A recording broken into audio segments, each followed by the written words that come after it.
परमेश्वरः गुरुर्साक्षात् परब्रह्मः तस्मै श्री गुरुवे नमः।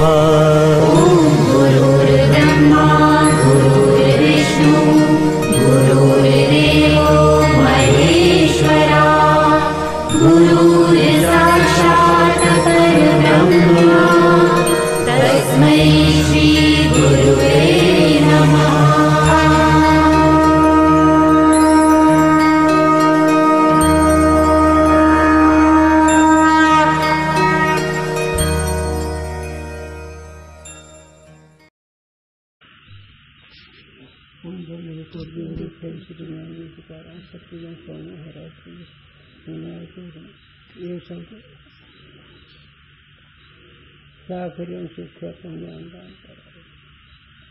ज्ञान प्रकाश भगवान श्री रंगनाथ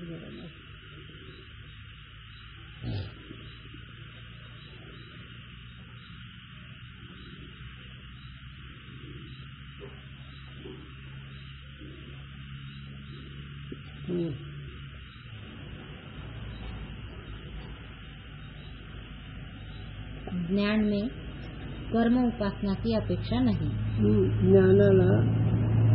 ज्ञानाकरता कर्म उपासनेची गरज नाही। सेतु के ज्ञान का दृष्टांत भी बने नहीं। ही तिच्या दृष्टांताला तो दृष्टांत बरोबर नाही। काहे ते सेतु का दर्शन दृष्ट फल का हेतु नहीं किंतु अदृष्ट फल का हेतु है। आता सेतूचं दर्शन अदृष्ट म्हणजे पुढे होणार फल आहे। ज्ञानाचं वर्तमान काळात फल आहे। ज्ञान समजूत वर्तमान काळच असते। ज्ञान वर्तमान काळात फल देणार आहे। अत्यंत दुःखाची परमानंद प्राप्ती वर्तमान काळच अनुभव येणार आहे। पण सेतू दर्शनाचा भावनेने काय होणार, दर्शन जर झालं तर पुण्य लाभ तर पुढे त्याचा उपयोग होतो। प्रत्यक्ष जो फल प्रतीत होवे सो दृष्ट फल कहिए है। आणि प्रत्यक्ष अनुभवलं येतो वर्तमान काळात त्याला प्रत्यक्ष म्हणावं, त्याला दृष्ट फल म्हणावं। जैसे भोजन का फल तृप्ति प्रत्यक्ष है या ते भोजन दृष्ट फल का हेतु है। माऊली म्हणजे तृप्ती झाली जशी साधन सरेच्या अपेक्षा जे काही आत्मतृप्ती तशी कर्म नाही। तृप्ती ही वर्तमान काळात दाखवणारी फल होय। तसं ज्ञानाचं फल आत्मप्राप्ती, सुखाची प्राप्ती, दुःखाची निवृत्ती हे वर्तमान काळात फल आहे। आणि कर्म उपासनेचं फल, आचरणाचं फल पुण्य लाभलं तर आता नाही, कालांतराने। म्हणून ज्ञानामध्ये कर्म उपासनेची गरज नाही। तैसे सेतु के दर्शन से प्रत्यक्ष फल प्रतीत होवे नहीं। जसं ज्ञानाने प्रत्यक्ष फल होतं तसं सेतूच्या दर्शन प्रत्यक्ष फल होत नाही। पुण्य लाभलं तर आता नाही त्याचं फल मिळणार। किंतु पाप का नाशरूप फल शास्त्र से जाना जावे है। म्हणून पापाचं नाश पुण्याने होतो असं शास्त्र सांगतं। जो शास्त्र से फल जानिए और प्रत्यक्ष प्रतीत होवे नहीं सो अदृष्ट फल कहिए है। आणि शास्त्राने जरी सांगितलं पण प्रत्यक्ष जर फल होत नसेल त्याला अदृष्ट म्हणावं, अदृष्ट म्हणावं, कालांतराने म्हणावं। याते जैसे यज्ञादि कर्म स्वर्गाधिक अदृष्ट फल के हेतु है। म्हणून यज्ञादि कर्म नाम जप हे सगळं अदृष्टाचं म्हणजे कालांतराने फल होणार आहे, त्याचं कारण आहे। यज्ञ, याग, जप, तप, तीर्थ, व्रत काय खरं नाही। पण आपलं सात्विकपणा म्हणायचं का, जरी सगळे तीर्थव्रत जर केलं तर मनाचे विकार नाही गेलं काय करणार। म्हणून एक अभंग तुकोबाराचा, मन संकल्पाच्या पापे न जाते तीर्थाच्या बापे। वरून चर्म धुतलं म्हणजे काय होतंय, पण तीर्थव्रताची महिमा साधन का सांगितलं गुरुजींचा, हे माजलेले घोड्याला पाठवायचं तिकडं, प्रपंचामध्ये रंगलेले जीव काय करावं नाही असं त्याला कळत नाही। म्हणून सात्विक गुण जीवन दाखवायचा। आचार्यामध्ये फरक होते. म्हणून तर एक उंजळवरांचे करतात तीर्थाटन अहंकारची प्राप्ती हो. तीर्थयात्रा जर केली तर अहंकार प्राप्त होतो. आणि ज्ञानाने अहंकार सिद्धच होत नाही. एवढा फरक आहे. मग बघा ते आपलं काही नाही. 4 धाम चालू सगळं झालं. 4 धाम चालू 4 धाम चालू. म्हणून ज्ञानाकरता कर्म उपासनेची कशाचीच गरज नाही. ज्ञान नुसतं ज्ञानच असतं. ज्ञान वर्तमान काळात फल दाखवणार आहे. वर्तमान काळात फल होतं ज्ञानाचं. त्याला दृष्टांत जेवणीच्या जेवणीची रक्त वर्तमान काळात आहे का नाही. कैसे सेतु का दर्शन भी पाप के नाशरूप अदृष्ट फल का हेतु है. कदाचित सेतु दर्शन झालं, रामेश्वर सेतु दर्शन झालं तर पापाचा क्षय होईल. पुण्य प्राप्ती पण फल अदृष्ट कालांतराने, वर्तमान नाही. जो अदृष्ट फल का हेतु होवे सो तो जितना फल की उत्पत्ति में शास्त्र ने सहाय बोधन किया है तासहित फल का हेतु होवे है. जितकं शास्त्राने नियमाप्रमाणे सांगितलं, या साधनाने, ज्या कर्म साधनाने जे फल सांगितलं तेवढं ते फल होतं. 100 यज्ञ केल्यावर तो स्वर्गाचा अधिकारी होतो. काही नियमबद्ध साधना केलं तेवढं त्याला फल होतं. पण ज्ञानाचं फल अपूर्व आहे. ज्ञानाच्या फलाला जोडच नाही. आत्यंतिक दुःखाची निवृत्ती परमानंद प्राप्ती हे ज्ञानाचं फल आहे. परमानंद म्हणजे ज्या आनंदाला दुसरे जोडच नाही, जे आनंद एकच आहे, जे आनंद प्राप्ती झाले कर्तव्य संपत नाही. आणि याच्यामध्ये कर्तव्य संपत नाही पण फलाचाही भरवसा नाही. आणि कदाचित जर झाले तर जेवढे सामुग्री तेवढेच फल होतं. 100 जन्म ब्राह्मणासारखा जर वागला तर तो ज्ञानाचा अधिकारी होतो तेव्हा तो ब्रह्मलोकाला जातो. तेवढंच. पण ज्ञानी महात्मा जो आहे त्या ज्ञानी महात्म्याच्या फलाला जोडणे अवघे तित्री लोक आनंदीचे. आता या ज्ञानी महात्म्याला 3 लोकांमध्ये आनंद राहतो आणि यांचा आनंद भावनेने एक दिवशी राहतो. पण हे खरं नाही. म्हणून ज्ञानाला कर्म उपासनेची कशाची गरज नाही. केवल नहीं याते श्रद्धा नियमादिक सहित सेतु का दर्शन पापनाश रूप फल का हेतु है.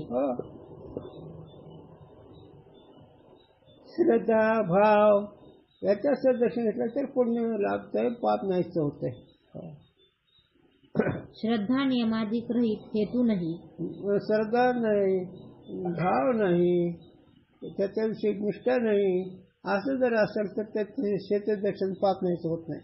काहे ते कारण सेतु के दर्शन से प्रत्यक्ष तो कोई फल प्रतीत होवे नहीं, केवल शास्त्र से जाना जावे है. आणि प्रत्यक्ष सेतु दर्शन जर झालं तर वर्तमान काळात फल नाही. ज्ञानामध्ये वर्तमान काळात फल. ज्ञान जेव्हा म्हणे निवृत्ती निर्गुण जिथले संपूर्ण वर्तमान काळात फल. आणि सेतु दर्शनाने श्रद्धा भावयुक्त जर केलं पुण्य लाभून पाप नाही सोय, पण पुण्याचं फल आता नाही. काहे ते सेतु के दर्शन से प्रत्यक्ष तो कोई फल प्रतीत होवे नहीं, केवल शास्त्र से जाना जावे. शास्त्राने सांगितलं हे दर्शन केल्यावर तुम्हाला पुण्य होईल, तुम्हाला फल होईल काहीतरी. ते शास्त्राने सांगितलं. म्हणून शास्त्रामुळे समजतंय. सो शास्त्र श्रद्धादिक सहित सेतु के दर्शन से फल बोधन करे है. म्हणून शास्त्राच्या द्वारे सेतु दर्शन फलाचं ज्ञान सांगितलं. केवल दर्शन से फल की उत्पत्ति में कोई प्रमाण नहीं. आणि सेतूच्या प्रत्यक्ष दर्शनामध्ये काही प्रमाण नाही, प्रत्यक्ष फल होतं म्हणून. याते सेतु का दर्शन फल की उत्पत्ति में श्रद्धा नियम भक्ति की अपेक्षा करे है. म्हणून सेतूच्या दर्शनाचं फल होण्याकरता श्रद्धा भक्ती भाव असले तर ते पुण्य लाभेल, पाप नाहीच होईल. श्रद्धा भक्ती हीच पाहिजे, नाहीतर नाही. मग आताही किती लोक तरी जाते मूर्तीवाली इकडे तिकडं रानसोरला, पण नाही झालं. भावनेने जर गेले तर ते पुण्य होते, पाप नाहीच होतं. पण फल पुण्य तर आता नाही होत. आणि ज्ञानाचं फल ज्ञानदेव म्हणजे निवृत्ती निर्गुण दीर्घ संपूर्ण माझ्या हाती. ज्ञान गुण गम्य ज्ञानाला आदरले, ज्ञानदेवाला आदरले, निवृत्ती निर्गुण माझ्या हाती. हो, म्हणजे वर्तमान काळामध्ये तुम्हाला सांगू का, तुम्हाला तुम्ही द्रष्ट म्हणल्यावर किती दिवसांनी कळतो? तो द्रष्ट आहे, देह दृश्य आहे असं ज्यावेळेस तुम्हाला सांगता येतं त्यावेळेस किती 4 दिवसांनी कळतं का 2 दिवसांनी का किती दिवसांनी? लगेच.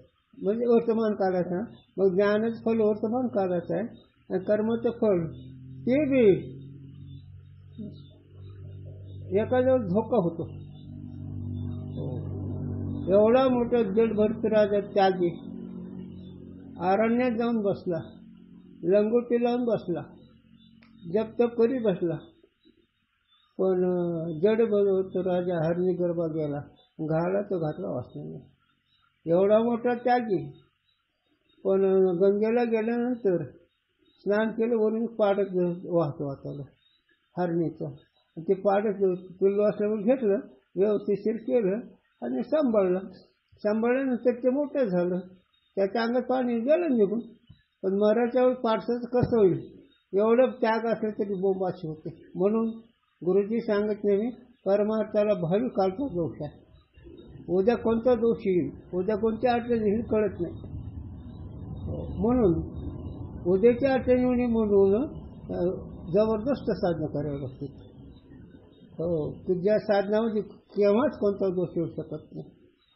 आणि त्याला मृत्यू, विवेक, वैराग्य, शमन, षटकर, मुमुक्षुत्व आणि श्रवण, मनन, निध्यासन, संतती, संगती हे सगळं पाहिजे. तेव्हा ही वृत्ती व्यवस्थित राहते. नाहीतर नाही तर मनाला विचार करावा झाला. आता विषयाच्या संबंधाने बोलतो आम्ही. तुमच्या अधिकाराचा विषय नाही आमच्याकडे. तुमचा अधिकार तुम्हाला देवाला माहीत आहे, त्याचा विचार आम्ही करू शकत नाही. पण आजच्या श्रवणामध्ये हे श्रवण 24 तास राहते का मनात? हां हां, हे श्रवण करताना प्रत्यक्ष वाटतं नाही. आणि हे बंद झाले की परमार्थ नाही. मग कोणत्या रजगुणात मारील, तमगुणात मारील, सत्वगुणात मारील, है ना. आणि ज्याचा दृढ अपरोक्ष झालं ते कुठे जर राहिलं ते हे नाही. त्याला द्रष्टांत जुरा ध्रुवदेव जैसा गगनीचा राव.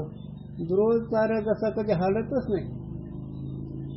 ह्याचा मुलगा उत्तम राजाचा मुलगा ध्रुव 5 वर्षाचाच मूल. आई सावतराईनं ढकलून दिलं वडिलाच्या मांडीवरचं. आईकडे रडत गेला. आई त्याची सकाळी बाजूला ठेवली होती राजाने. रडलं, काय झालं मला आईनं ढकलून दिलं, हाताला धरून खाली उतरवलं वडिलाचं. असं बाबा आपल्याला देवाने सोनावत दिला, काय करावं आता. ते म्हणतो देव कुठं असतो? ते म्हणलं देव अरण्यात असतो. गेला बस ओम नम भगवतेचं जप करत. भगवान प्रसन्न झाले. काय माहिती म्हणलं मला आढळ पद दे. म्हणून ते ध्रुव आढळला. ध्रुव तारा जोपर्यंत दिसतो तुम्हाला तोपर्यंत मृत्यू नाही. आणि ध्रुव तारा ज्या दिवशी दिसतो तिथून 6 महिने मृत्यू. जाऊ द्या, एक त्यातलं वर्म सांगायला लागलो. म्हणून ज्ञानामध्ये फल वेगळं वर्तमान काढत आहे. कर्मोपासनेचं फल संशयुक्त आहे. तशी भावना राहिली तर फळ. आणि मनाने कुठं गुंतलं तर हरणाच्या इथं गुंतलं. म्हणून गुरुजींनी सांगितलं सांगूच का, महाराजांनी मठ बांधला आणि मठात त्याचं मन अडकलं तर महाराज मठात नाग होऊन फिरते. महाराजांनी ब्रह्मानंद वृत्तीलिंग करावं, नाग होऊन फिरावं. हे परमार्थाला दोष आहे. ज्याला परमार्थ करायचा त्याला उद्याची अडचण असते नेहमी लक्ष ठेवावं लागते. म्हणून सावध पाहिजे, दक्ष नेहमी सावध राहायला पाहिजे. ती सावध म्हणजे मनाला कुठं गुंतून न देणं. मनाला कुठं गुंतलं ते मग संपत्ती झालं. म्हणून गुंतू देत नाही. नको नको मना गुंतू माया जावे. काळ आला जवळ ग्रासवलं. काळाच्या ओढी पडली बाजवा. सोडिवणं तेव्हा माय बाप, सोडिवणं बंधू पातेची भयू, सोडिवणं राजा दृष्ट्यास्तग, सोडिवणं कामिनी शेजाची कामी सोडिवणं, तो कामिनी ते सोडिवणं कोणी, एकाच चक्रपाणी असतो. हो, ज्यावेळेस यम येतो, ज्यावेळेस मृत्यूचे श्वास चालतात, त्यावेळेस कोण आहे? ते बी रडतात. ते कशा करता रडतात? स्वतःचे नुकसान होते म्हणून, स्वतःचा फायदा होतो नाही म्हणून, स्वतःची चिंता पडते, आपला आधार गेला असं वाटतंय म्हणून हे रडायला लागले. ते मरणार करता रडत नाही. हे झालं प्रवृत्तीच्या दृष्टीनं. पण ज्ञानाच्या दृष्टीनं तू आत्मा तू मरतच नाही. ज्ञानाच्या दृष्टीनं सच्चिदानंद जर तू आहेस असा साधूंचा बोध धरायचा, तर मरायला जगतच नाही. तर वस्तू असावी तर नसावी. आकाशाच्या ठिकाणी जर काही विकार असला तर ती विकार काढून टाकतील आकाशाच्या ठिकाणी. आकाशाला विकारच नाही, सूर्याच्या प्रकाशात अंधारच नाही. तसं ज्ञान स्वरूप तो असल्यामुळे तुला काय गरजच नाही. ते ज्ञानाच्या दृष्टीने. मग ज्ञान वर्तमान काळाचं आहे का भावी काळाचं आहे का भूतकाळाचं आहे? ज्ञान कोणत्या काळाचं आहे? वर्तमान काळाचं आहे. चला, आणि बाकीचे कर्म उपासनाचे फळ भविष्य काळात, ते बी संशयुक्त. मन त्या स्थितीत राहिले तर, आणि मन त्या स्थितीत जर नाही राहिलं तर तसं नाही. ते अरे काय सांगू तुम्हाला, ते संधी म्हणत आहे. मग अभ्यास ठेवले ठाय ऐसे बळकट पण आहे इंद्रियाचे. ते संधी म्हणत आहे. कोणती संधी? बुद्धिनिष्ठ आत्मज्ञान ब्रह्मरूप भावी आपण ब्रह्मनिष्ठा राखे पूर्ण, ते संधी. मी ब्रह्म आहे अशी वृत्ती जरी असली तितकंच निघून जातं. हे असं गुलाम आहे. नाही, ते संधी म्हणत आहे. धारणा चालू आहे तेव्हा मी ब्रह्म असा निश्चय आहे, पण त्या निश्चयाला टाळायचं. म्हणून ज्ञानी असं जर पंच घेऊन जिंकते, ही माया ज्ञानी महात्म्याला तर पंचने जिंकते. तो कसा पुढे जातो बघतो. तो पंचच बांधले ह्या मायाने. मग कोण्या रूपाने त्याला फसवी? रामकृष्ण हरी. लोक वासना येईल, शास्त्र वासना येईल, देह वासना येईल, काय करीस? विषय निघाला सांगतो. वर्तमान काळाच्या फलामध्ये मन अभ्यास करताना निघून जातं. याच्यावर विषय, याच्यावर बोलू लागलो मी. वर्तमान काळात ज्ञान आहे, पण अधिकारी असलं तर ते ज्ञान टिकतं, आणि अधिकारी नसलं तर ते ज्ञान निघून जातं. म्हणजे ज्ञानाकार वृत्ती राहते, ज्ञान निघून जातं म्हणजे वृत्ती ज्ञानच रमत नाही ना. मग त्याच्यावर मला दृष्टांत सांगायचं होतं, पण गेलो विसरून या चिंतनात.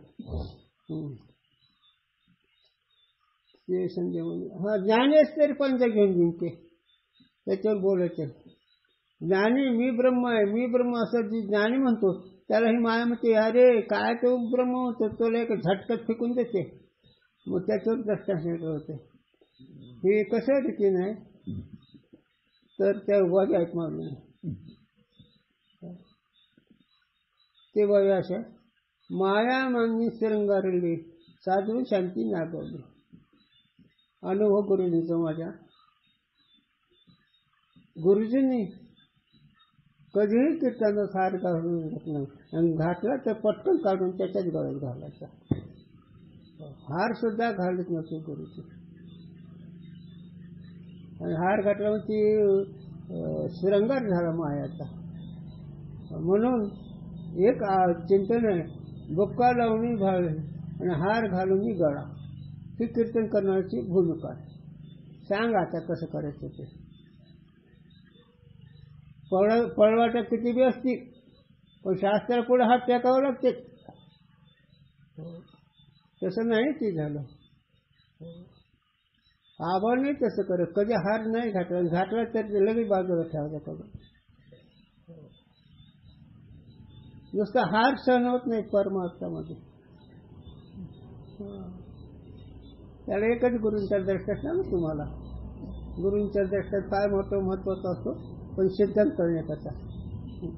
किती लिटरमध्ये मुताचा थेंब सहन होईल? किती दूध घेतले लिटर, त्याचे एकच थेंब पडला लगेचचा उपयोगाला येईल का? तसं परमार्थ जरी केला आयुष्यभर धोका असा असतो. ते वाटतंय खरं. म्हणून सतत चिंतन, सतत मनन, सतत विचार, सतत असावं लागतो. दिनरजनी हाती धनधन गोविंदाचे पावडे, रात्रंदिवस हे विषय जर खेळला तर शक्यता नाही. मग रामकृष्ण, मग तुमचं पुण्य, तुमचे विचार निष्ठे सहज शिकवेल, नाहीतर माया मागणी सांगणारे साधू शामन माग नाही गए. ही इंद्रजानी बंगाली बाई आहे नाही का, किती उदाहरण दिलं. आणि बंगाली बाई काय करेल पत्ता लागू देत नाही. आणि हिने काय करते, हिने विटळलेले साधूची वृंदे आणि हिचे परीक्षा तुम्हाला पाहिजे संत मालिकेमध्ये उघडी पडते. तर पंचाने तर ते गुरुने सांगा मेलेले उंदर आहेत, मांजर कावाही खाईल, पण जिवंत उंदरावर मांजरीची झडप असते. आमच्या गुरुंच्या द्रष्टाने गमतीचे मेलेले उंदर का, हे संसार लोक केलेले मेलेले उंदर माया काय त्याला फटका देते. पण जे अभ्यास करते, जे वासनेला बाजूला ठेवते, जे मनाला बाजूला ठेवते, जे ध्यानधारणा करते, त्यांना हे मायारूपी माझं खाऊन हो. असे पुष्कळ जे अनुभव गेले, पुष्कळचे लोक वायाला गेले. त्याचा विषय नाही मला का सांगायचा. पण हे हिने उताळी, हिने बोधाचे रूपे दुसले. नवीन बोध झाला की मी ब्रह्म मी ब्रह्म मी ब्रह्म असं म्हणतो नवीन बोधामध्ये. असं का, जर कोणतं मेथीचं रोप हे कवळं लुटसुलसही दिसतं, तसा हा कावळा चांगला दिसतो.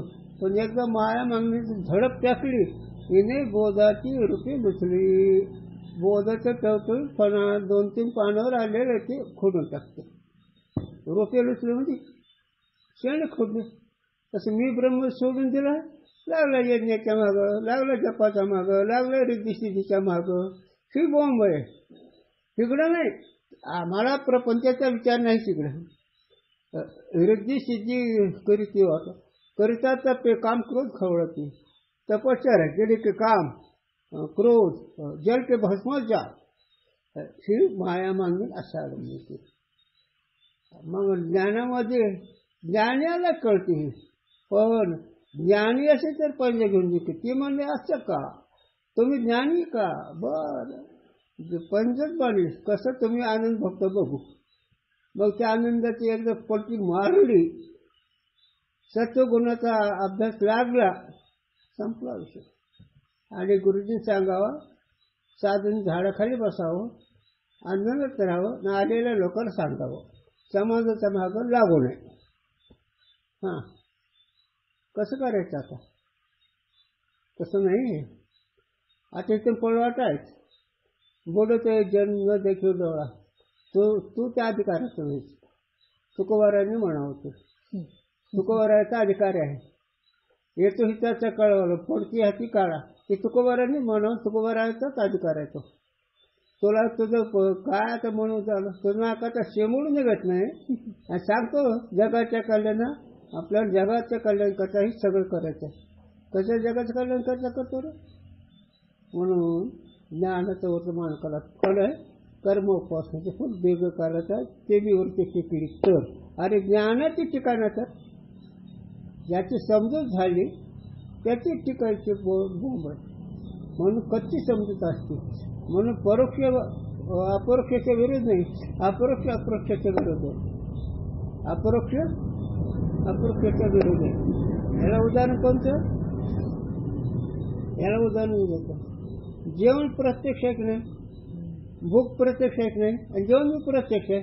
पण नुसतं जेवायचं म्हणलं तरी भूक नाही का. मग भूक लागली प्रत्यक्ष आहे, आणि जेवण केल्यावर प्रत्यक्ष तृप्ती होती. म्हणजे ज्ञानाने प्रत्यक्ष अनुभव येतो, देहबुद्धी नाहीशी होती, अज्ञान नाहीचं होतं. म्हणून ज्ञानामध्ये कर्म उपासनेची गरज नाही. मग आता हे की नाही, साधक अवस्थेमध्ये नेहमी विचाराची धारणा असावी. शास्त्राने काय सांगितलं, साधन काय सांगितलं, वृत्ती आपली कुठे, आपली वृत्ती कशात गुंतली, आपली वृत्ती स्वरूपाचा आनंदात राहते, आपली वृत्ती ज्ञानात राहते, स्वरूपाच्या वृत्ती आपल्या सत्पदात राहते. सत्पदात वृत्ती राहिली तर जन्म मरण नाही, चितपदात वृत्ती राहिली तर काम क्रोध नाही, आनंद पदात राहिली तर जग नाही. हां तेव्हा हे नाही तर मग आपलं चलो जी तुम गाते आवर हम सोते असं आहे सोते म्हणजे कळत नाही ना कळलं हे कळले ते तुका म्हणे जाता नुसते नाही तुका तुका म्हणे वंश धन्य त्यांना राहता तुकोबाराने आशीर्वाद दिला धन्य त्यांना राहता ऐसा निश्चयाचा मिरू झाला मिरू जसं कधी हलत नाही तसं याचा कधी निश्चय बदलत नाही त्याला त्याचा वंश धन्य झाला म्हणजे दोन्ही कुळे पाहिजे उद्धरते पण निश्चयाच्या पुरुषाचा चला त्याच्यात किती बोलता आले तरी वेळ कमी होईल चला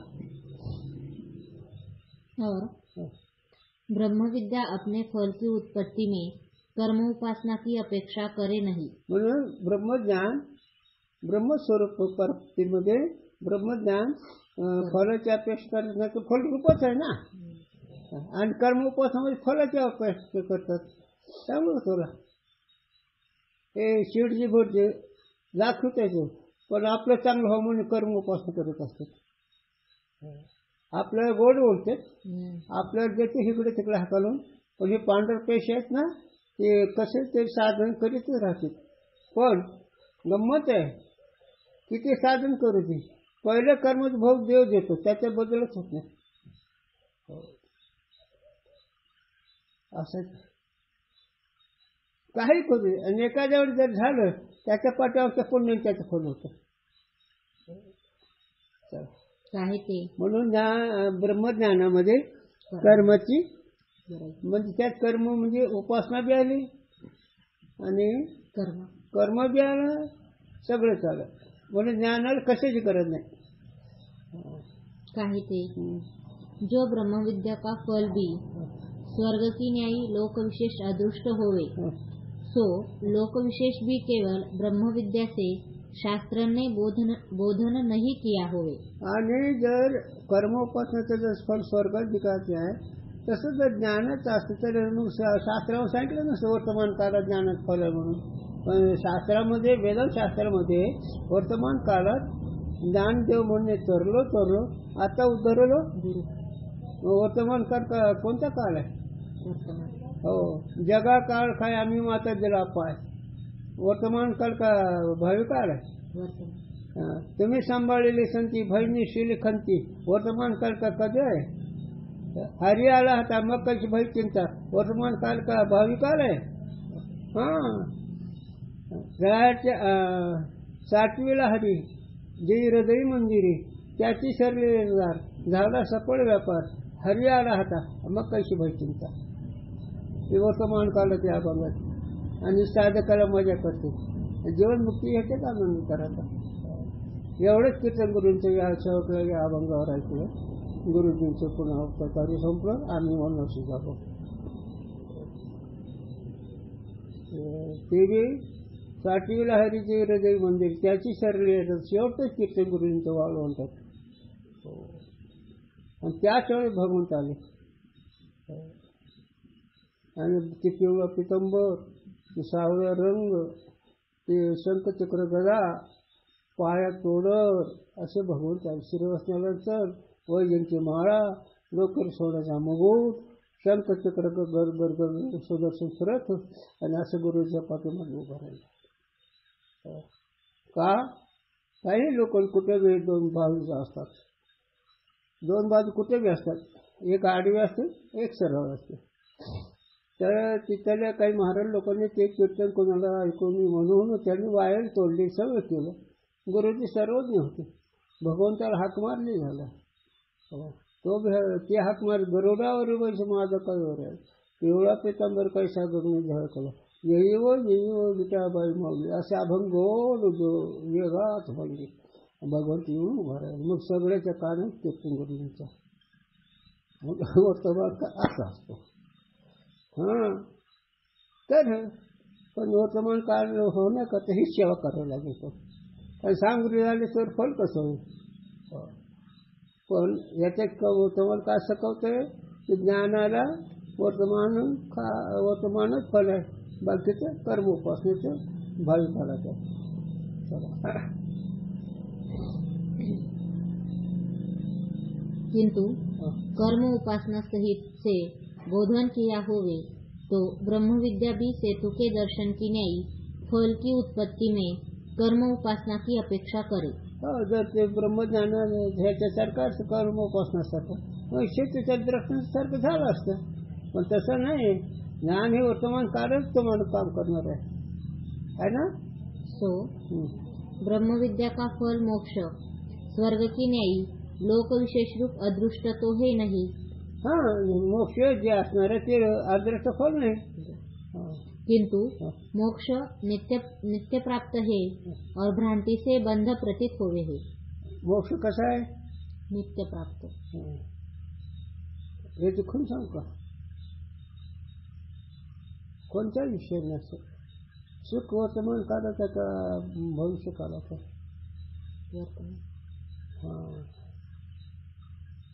मग येरी होते तोच आहे. पैरी काय त्याची बुद्धी कशी नाही. बुद्धी नाही का सुख नाही. बुद्धी मी तरी काय सांगू का प्रतिभावना कसा. अरे मी कसा आहे जसं सूर्य सगळ्याला आहे तर सगळ्यात सुख आहे. पण शास्त्रीयमध्ये त्याला वस्तुगत प्रत्यक्ष म्हणतात. पण ज्ञानगत प्रत्यक्ष नसल्यामुळे जीव प्रयत्न करतो. वस्तुगत प्रत्यक्ष जे असणारे ते ज्ञानगत प्रत्यक्ष झाल्यावर तर त्याचं काम बघतं. आणि ज्ञानगत म्हणजे ज्ञानानेच वस्तू कळल्या बघतो. निर्गुण निराकार सच्चिदानंद हे साधूच्या अद्वैत विचाराने कळते. कर्मोपासून नाही कळत. का भ्रांति की निवृत्ती ही ब्रह्म विद्या का फल है. म्हणून भ्रांतीची निवृत्ती ही ब्रह्मविद्याचं फल आहे. आणि आनंदाची प्राप्ती ही ब्रह्मविद्याचंच फल आहे. आनंद कशाने प्राप्त होतो? स्वरूप ज्ञानाने. भ्रांती कशाने निवृत्ती होते? स्वरूप ज्ञानाने आदित्य भ्रांतीच्या ज्ञानाने. लटका व्यवहार सर्व हा संसार मिथ्या सर्प जर कळला, जगत मिथ्या कळलं तर त्याच्या भ्रांती सत्यबुद्धी राहत नाही. आणि मी सच्चिदानंद आहे असं कळलं तर कर्तव्याची साधनाचे परमार्थिक साधना राहत नाही. डोळकत मोजायचं. जगत मिथ्या ठरलं, जगत सत्यहीन ठरलं तर इच्छा राहत नाही. तसेच विलास हव्यास लोकांनी चांगलं हे काहीच राहत नाही. तेव्हा निदान पोट भरायची चिंता तर राहत नाही. जिथं पोटभर चिंता नाही तिथं बाकीचं काय राहिलं असं म्हणू द्या. म्हणून भ्रांती कळल्यावर कर्तव्य अभाव, सुख कळल्यावर उत्थान नाही. स्वरूप सुख कळल्यावर उत्थान नाही. तेव्हा आणखी एक विषय सांगतो. सगळ्यात झोप वाईट कमी. चर जेवळ असणारे सगळ्यात झोप वाईट कमी. झोप येऊन सुख आहे का नाही. ते कसं कशाचं नाही का. आणि ते तुझं स्वरूप. आणि ते सुख जागृतीमध्ये राहावं. 24 तास सुख भोगावं यावं. ते ब्रह्मज्ञान पाहिजे. ब्रह्मज्ञानाला अध्यात्मात ऐकावं लागेल. माळ जप करत बसायचं काम नाही. म्हणजे कर्म करायची गरज नाही. सो भ्रांति की निवृत्ति केवल ब्रह्म विद्या से हमारे को प्रत्यक्ष है और रज्जु ज्ञान से सर्प भ्रांति की निवृत्ति सर्व को प्रत्यक्ष है ना. त्याला दर्शन देते गुरुने सांगा. स्वप्नातून जागा झाल्यावर स्वप्नातले पदार्थ कोणाला नाहीत. जो स्वप्नातून जागा झाला स्वप्नावर त्याला राज्य मिळालं किंवा एखाद्या भीती लागली इतका तो जागा झाल्यानंतर ते जागेचा प्रत्यक्ष आणि स्वप्न नाहीचं प्रत्यक्ष कोणाला? बघणाऱ्याला का?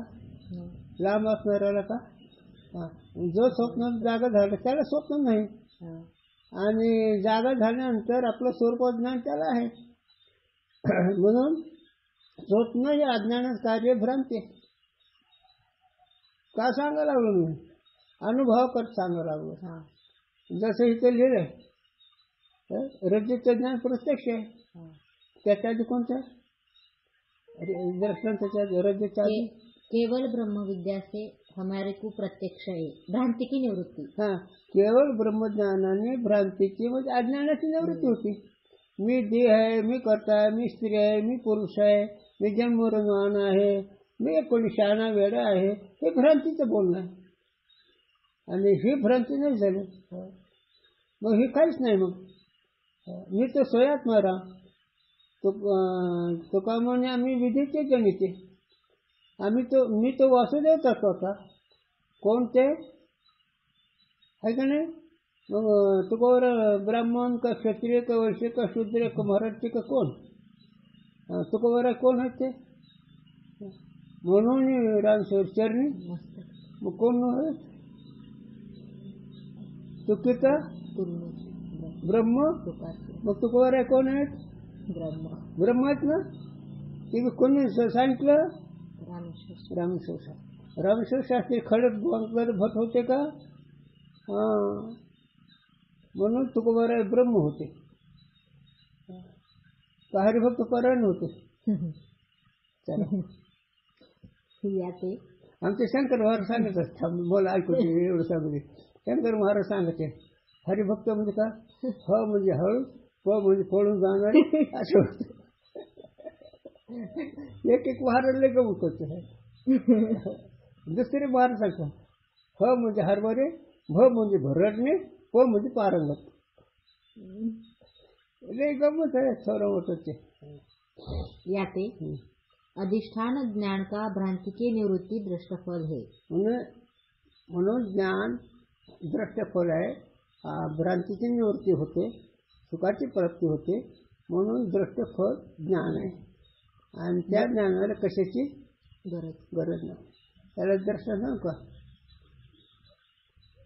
डोळ्याची नजर कशाची गरज आहे? डोळ्याला रूप दिसते ना, नजर आहे ना, त्या नजरेला कशाची गरज आहे? स्वतः सिद्ध आहे. डोळा आधी का पदार्थ आधी? डोळा. मग डोळा म्हणजे भूगोल का ती दृष्टी? मग ती दृष्टी कशाची नजर आहे? त्याला कशाची गरज आहे? नाही गरज. दृष्टी म्हणून वळी मावलीची दृष्टी असून आखमत डोळा. तो काय ओढवी परिमळा. त्याच्या ज्ञानाची किंमत सांगताना डोळा जसा जाणच काय आहे, त्याला कशाची गरज नाही, त्याप्रमाणे ज्ञानाला कशाची गरज नाही. ज्ञान की ज्ञानच. फक्त एक अभ्यास करणारी वृत्ती ज्ञान, एक स्वरूप ज्ञान. अभ्यास करणारी अहम ब्रह्मास्मी वृत्ती ही अभ्यासाची आहे, आणि ती वृत्ती मावळलं मग स्वरूप ज्ञान. स्वरूप ज्ञान आहेच, पण वृत्ती मावळल्यावर, वृत्ती मावळलं म्हणजे निश्चित बदल झाल्यावर, दृढ अपरोक्ष झाल्यावर. दृष्टफल की उत्पत्ति जितनी सामग्री से प्रत्यक्ष प्रतीत होवे है, सो सामग्री दृष्टफल की हेतु कहिए है. दृष्टफलाचे ती सामग्रीची दृष्टफलाचे कारणच आहे. मग दृष्टफल सामग्री काय? विवेक, वैराग्य, समशतक, मोक्षत्व, श्रवण, मनन, निध्यासन, तत्व पदार्थ शोधन. याच्यामध्ये एक अंतरंग बहिरंग करत करत करत नुसतं तत्वमती वाचार्थ लक्षार्थ कळला की मग त्या आधी काय परत तत्वमसी महावाक्याच्या शब्दाच्या शक्तीवरतीने काही मुक्त होतात, काही लक्षणावरती मुक्त होतात. पण शब्दाच्या शक्तीवरती आणि लक्षणावरतीनेच मुक्त होतात, बाकीचे काय मुक्त होते? मग बाकीचे अधिकार्याने करतात. जैसे तुरी तंतु वेम से पट की उत्पत्ति प्रत्यक्ष है, याते तुरी तंतु वेम पट के हेतु है. म्हणजे ते दोरा आहे, त्याच्या पटाचं कारण वर्तमान काळात. त्याची सामग्री ते तयार करायचे कपडे कोष्टी लोकांकडे असते, त्याला ते काय माहितच नाही. धनगर लोकांकडे असते, घोंगडे विनायचं. आणि हे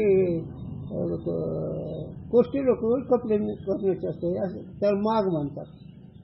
पण ते वर्तमान काळात. और केवल भोजन से तृप्ति रूप फल प्रत्यक्ष प्रतीत होवे है, याते केवल भोजन तृप्ति का हेतु है. मग केवल भोजन कसे कारण आहे? तृप्तीचे. आणि पेरणी कसे कारण आहे? पेरणी कसे कारण आहे? सोपं आहे ना, बहिरंग. पण ज्वारी पेरल्याशिवाय येईल कसं? पण पेरणीचं जेवणाचं किती अंतर आहे? ताटात ज्वारीची भाकरी, पण ज्वारी पेरणीचे ते ताटातल्या भाकरी केवढं अंतर आहे? तसं ज्ञान आणि कर्मोपासन असं अंतर आहे. रस येते का नाही? ज्वारीची भाकर खातो, पण ज्वारी तयार करायला किती लांब आहे? तसं कर्म उपासना लांब आहे. आणि अहम ब्रह्मास्मी ही वृत्ती प्रत्यक्षात आहे. आणि अहम ब्रह्मास्मी वृत्ती ही तत्वमसी महावाक्याच्या विचाराने होते. आणि तत्वमसी महावाक्याचा विचार अधिकाऱ्याला कळतो.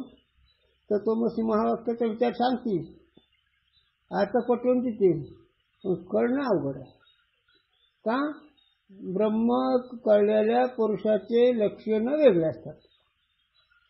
पहिली त्याची एक स्थिती 2 शब्दामध्ये, आनंदामध्ये स्मरण नाही आणि जगामध्ये सिद्ध नसल्यामुळे जगाचे विचार नाहीत. हा तत्व अनुभव करा. स्वप्नातून जागा झालं, स्वप्नाचे विचार राहतात का? तसंच हे विश्वरूपी स्वप्न आहे आणि विश्वरूपी स्वप्न आत्माज्ञानाने होते. आणि आत्मज्ञान झाल्यानंतर अज्ञानाने नाहीच होतं, त्याचं कार्य स्वप्न नाहीच होतं. आणि आत्मा आनंदामध्ये उतरल्यामुळे मी आनंदरूप हे आठवत नाही. हे वर्तमान कालामध्ये फळ आहे. मग ज्ञानाचं फळ, कर्मोपासनेचं फळ ते बी संशयुक्त. टिकलं तर, नाहीतर चला. तैसे केवल अधिष्ठान ज्ञान ते भ्रांति की निवृत्ति प्रत्यक्ष प्रतीत होवे हे. याते केवल अधिष्ठान का ज्ञान ही भ्रांति की निवृत्ति का हेतु है. म्हणून केवल अधिष्ठान ज्ञान हे भ्रांती निवृत्तीचं साधन कारण आहे. केवळ अधिष्ठान ज्ञान म्हणजे काय? अधिष्ठान काय आहे का?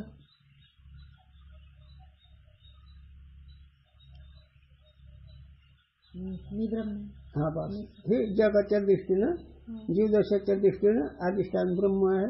जीव अधिक ही अध्यस्त आहे. सिद्धांत सांगितला. दृष्टांतामध्ये रज्जू अधिष्ठान आहे का? कोण आहे? रज्जू. मग रज्जूचं अज्ञान सर्प आहे का नाही? मग रज्जू कळलं अज्ञान राहते का? सर्प वाटतं का? तसं मी ब्रह्म आहे असं कळलं देह आहे का? जग आहे का? काय? काहीच नाही. जैसे रज्जू का ज्ञान भ्रांति की निवृत्ति में अन्य की अपेक्षा करे नहीं. रज्जू ज्ञान झाले, ते ज्ञान व्हायला कशाची गरज आहे? ज्ञानाला गरज नाही कशाची. तसं स्वरूप ज्ञान झाल्यावर जहाजिक जगत राहत नाही, भ्रांती राहत नाही ना. तैसे बंध की भ्रांति का अधिष्ठान जो नित्य मुक्त आत्मा ताका ज्ञान भी बंध भ्रांति की निवृत्ति में कर्म उपासना की अपेक्षा करे नहीं. किती गोड सिद्धांत आहे का नाही? तैसे जसं रज्जूच्या ज्ञानाला कशाची गरज नाही, त्याप्रमाणे नित्यमुक्त आत्मा या ज्ञानाला कशाची गरज नाही. नित्यमुक्त आत्मा असं ज्ञान झाल्यानंतर भ्रांती नाहीशी होती. विषय आता ठेवा. किती राहिलं काय? क्रमांक बदललाय त्याच्यातलाच राजमुक्त कुंडली सत्यज्ञान स्वामी महाराज काय मान धरून काय केलं असं